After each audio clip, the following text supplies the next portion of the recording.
Hey guys, thanks for joining me on another video today. I want to talk a little bit about this story I've been following. Not sure if you've seen it, but the San Francisco Millennium Tower, 645 foot, 58 story residential high rise in San Francisco, a luxury building, debuted in the market in 2009, has some famous tenants. John Montana has a property there or a unit there, Hunter Pence, those are a couple San Francisco athletes. But since the opening, and I'm not sure when it was initially found, but the building has shifted. It's tilting. It's actually tilting 29 inches. At 40 inches of tilt, the building, the plumbing, and the systems inside the building can no longer function. It's a pretty scary situation. Reports that I've read state that it's moving about 3 inches per year. It's even sinking. They said it sank, now about 18 inches total. But it's a really crazy story. And the amount of money that it's going to cost to support it, to stop it from moving or tilting or sinking, is in the range of $100 million. $100 million.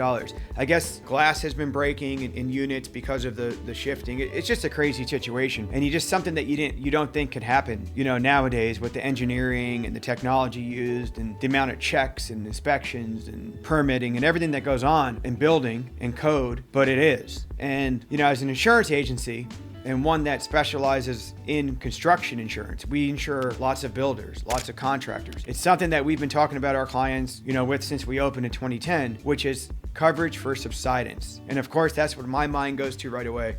I read a story like this about the Millennium Tower of San Francisco, the way that it's moving is shifting, and I automatically think about coverage for subsidence. I think something that's not well understood in the insurance marketplace, in the general liability policy, and especially for builders, and this is where subsidence comes into play, is the subsidence exclusion or subsidence sublimits, otherwise known as earth movement or the earth shifting coverage. And this is scary, but many policies, and you may not know it if you're in general construction or if you do structural work, exclude subsidence. Something that we pay very close attention to here is that the policies that we deliver to our clients do not include a subsidence exclusion, an earth movement exclusion, or whatever you want to call it. Many times we have to negotiate that out of the policy, but how does that affect you? Well, you need to read your coverage. You need to read your policy. You need to look in and see, does the policy exclude subsidence? And what is the definition of subsidence? Well, depending on the insurance policy or the insurance carrier, that could differ. But many times it's, mudslide, sinking, shifting, even rising is a definition often used. Landslide, mud flow. Those are all definitions that you'll find in the form that excludes coverage for earth movement. Earthquake is also one. Now in California,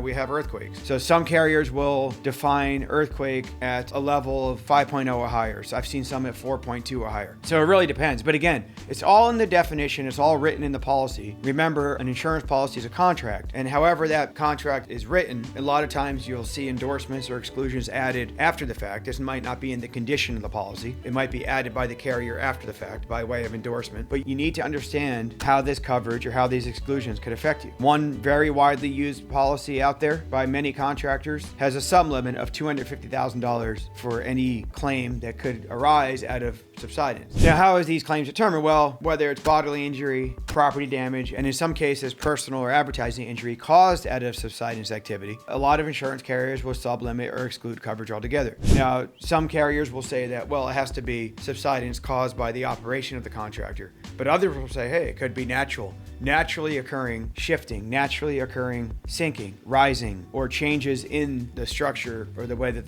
the structure is built. Very, very important. At our agency, we really do focus on removing that exclusion, making sure that exclusion or, making sure that the coverage applies so that our contractors don't need to worry about this. It could be anything as simple as, we've seen cases, we've had about 4 or 5 in our 14 years here, where we've seen claims arise from shifting in the home, new home being built, residential damage done to the residential foundation, and it has to be shored up, it has to be rebuilt, it has to be fixed. And that could cost, we've seen claims as high as $1 million for that. It could be something as simple as, structural work on a deck, where we had a situation where our client built a deck, many years later, there was some shifting or some movement that caused the deck to collapse, caused damage to the other parts of the home. And if there were somebody on that deck or the people around the deck, it could have caused some major bodily injury. So this is stuff to be aware of. And of course, when I'm thinking of the Millennium Tower in San Francisco, this luxury high-rise building, the damages are just going to be out of this world. So, I always start to think, well, who's going to pay for that? Is there insurance in place for that? Who's responsible? Is it the developer? Is it the builder?